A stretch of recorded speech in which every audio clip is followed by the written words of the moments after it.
हरे कृष्णा, आप सभी का स्वागत है। मकर संक्रांति से धरती माता की कहानी सुनने का नियम लिया जाता है।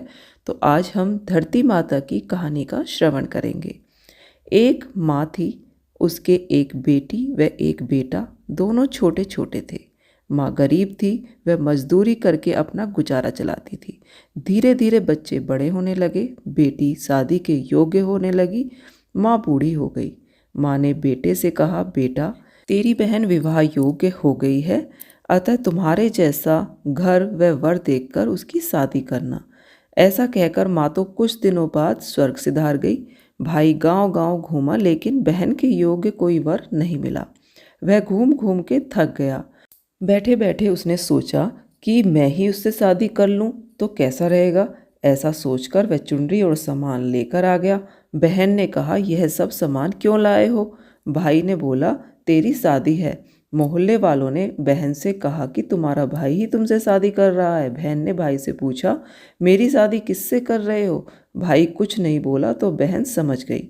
उसने एक लोटा लिया, चुनरी ली और चप्पल पहनकर जंगल में रवाना हो गई। ग्वालों ने पूछा कि वन में क्यों जा रही हो, पर वह कुछ न बोली।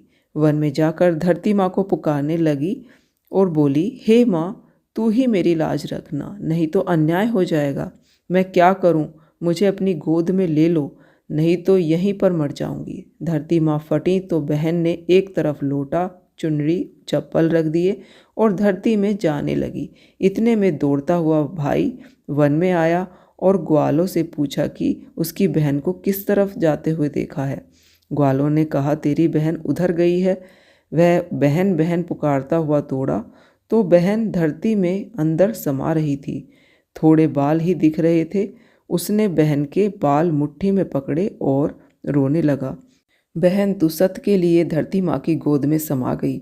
मेरी बुद्धि भ्रष्ट हो गई थी। माँ का वचन निभाने के लिए मेरे जैसा कोई वर नहीं मिला, इसलिए ऐसा विचार आया। पर धरती माँ ने सत के लिए बेटी को अपनी गोद में समा लिया। जो बाल बाहर थे वो दो बन गए।